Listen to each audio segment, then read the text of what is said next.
साथियों, हम आज जिस राजनीतिक दौर से गुज़र रहे हैं वो दौर बहुत ही ज़्यादा दमन का, शोषण का दौर है।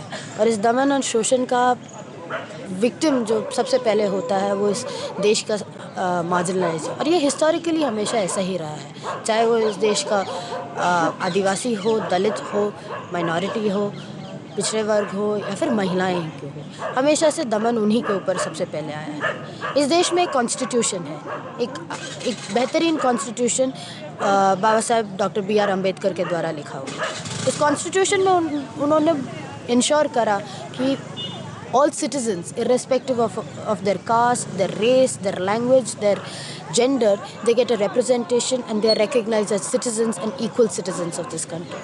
But we must also not forget that Baba Sahib has said that mere political equality will not bring about a social and economic equality. For that, we have to always remember the slogan given by Baba Sahib of educate, organize and agitate, and his dream of annihilating the caste.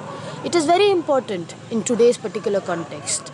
हम देख रहे हैं कि जिस तरीके के भाजपाई सरकार सत्ता पर काबिज है, और जिस तरीके का दमन वो ख़ास तौर से छात्रों पे कर रहा है, छात्र राजनीति को ख़त्म करने का एक पुरजोर कोशिश की जा रही है सरकार द्वारा। हमने देखा कि इन कोशिशों के इस स्टेट रिप्रेशन के को फेस करने के लिए एक पिछला साल में बहुत स्टूडेंट्स मूवमेंट हुआ। The entire last year was filled with students movement who have resisted at each and every moment. चाहे वो FTII का आंदोलन क्यों ना हो, चाहे वो हक कोलोरब का आंदोलन क्यों ना हो, वो ऑक्यूपाई UGC का आंदोलन है, HCU के साथियों का आंदोलन है, और आज JNU का आंदोलन है।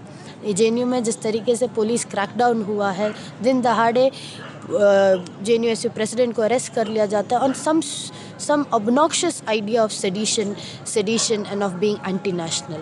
हम सवाल करते हैं कि ये नेशन और नेशनलिज्म क्या है, ये क्या समझदारी हमको हर स्टैंडर्ड फर्स्ट से DNA में फिट कर दिया जाता है कि all Indians are my brothers and sisters and we are all Indians।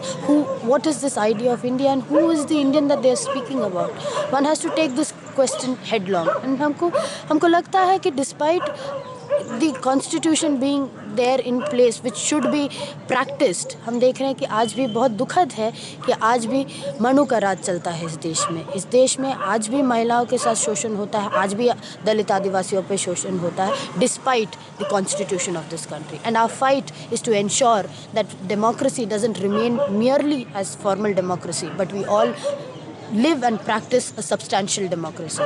और उसके लिए ज़रूरी है कि देश भर के तमाम आंदोलन जो जन आंदोलन जो इस सत्ताप्रस्त वर्ग के खिलाफ है उसको एक कड़ी में देखा जाए, उसको इस साथ सॉलिडारिटी में खड़ा हुआ जाए। चाहे वो सोनी सूरी का लड़ाई क्यों ना हो, चाहे वो लैंड एक्विजिशन राइट्स के खिलाफ का लड़ाई क्यों ना हो, और चाहे वो तमाम तरीके के मजदूर वर्ग का लड़ाई क्यों ना हो, ये सारे लड़ाइयाँ एक है और एक ही इमेजिनेशन के साथ है कि ये सत्ता बदलनी चाहिए और ये व्यवस्था बदलनी चाहिए for a more progressive, democratic and dignifying system.